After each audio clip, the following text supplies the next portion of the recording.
So HTML এর মৌলিক format অর্থাৎ আমাদেরকে যখন কোনো একটা টেবল বা কোনো একটা টেক্সট বা কোনো কিছু এইচটিএমএল এ কোড করতে বলবে বা এইচটিএমএল এ লিখতে বলবে, তখন আমাদের যেই ফরম্যাটটা সবসময় কাজ করতে হবে, যেই ফরম্যাট নিয়ে কাজ করতে হবে সেটা হচ্ছে মৌলিক ফরম্যাট। অর্থাৎ ফান্ডামেন্টাল স্ট্রাকচার লেখা রয়েছে কোনো কিছু লিখতে গেলে, কোনো কিছু এইচটিএমএল ট্যাগে লিখতে গেলে আমাদেরকে আগে শুরুতে লিখতে হবে এইচটিএমএল, তারপরে দিতে হবে হ্যাট। এই যে এইচটিএমএল এটা একটা ট্যাগ, সবকিছুই শুধু কন্টেন্ট ছাড়া সবকিছুই ট্যাগে লিখতে হবে।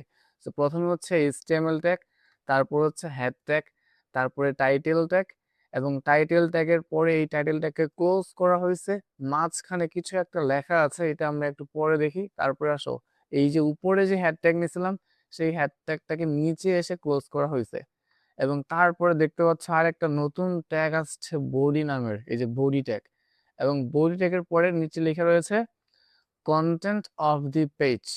তারপরে এই বডি ট্যাগকে ক্লোজ করা হয়েছে, এইচটিএমএল ট্যাগকে ক্লোজ করা হয়েছে। সো এইটা হচ্ছে একটা এইচটিএমএল এর মৌলিক ফরম্যাট। এখানে আমরা একটু জানার চেষ্টা করি যে আসলে এখানে কোনটা কি মিন করছে। প্রথমে তোমাকে মনে রাখতে হবে, তুমি যখনই এইচটিএমএল এ কিছু লিখতে চাও তোমাকে অবশ্যই শুরুতে এইচটিএমএল দিতে হবে।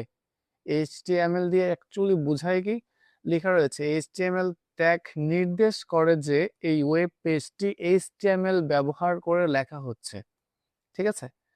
তো কোনো কিছু লিখতে গেলে আমাদের যেমন টেবল থাকুক বা যেমন অঙ্ক থাকুক বা যাই থাকুক, আমাদের কাজ হচ্ছে প্রথমে এইচটিএমএল এ লিখতে বললেই শুরুতে এইচটিএমএল রাখতে হবে এবং তারপরে হ্যাড রাখতে হবে।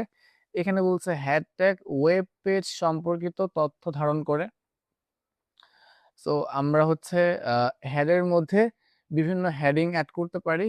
আমাদের হেড ট্যাগের আন্ডারে টাইটেল ট্যাগ থাকবে। তোমাকে মনে রাখতে হবে যে প্রথমে তোমাকে লিখতে হবে এইচটিএমএল, তারপরে লিখতে হবে হেড ট্যাগ, এবং হেড ট্যাগের নিচে লিখতে হবে টাইটেল নামের একটা ট্যাগ।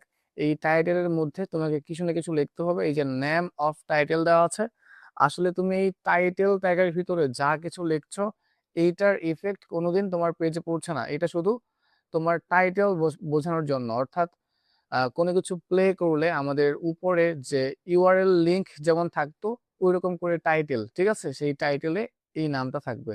তো কথা হচ্ছে তুমি যদি তোমার সবগুলো এইচটিএমএল এ টাইটেলে যদি বসাও নেম অফ টাইটেল তারপরে ক্লোজ টাইটেল করো, কোনো সমস্যা হবে না। ঠিক আছে? তো তুমি চাইলে এই নেম অফ টাইটেল এটা সবখানেই বসিয়ে দিতে পারো, অথবা তোমার ইচ্ছা মতো তুমি যে কোনো টাইটেল দিতে পারো, কারণ এইখানে যে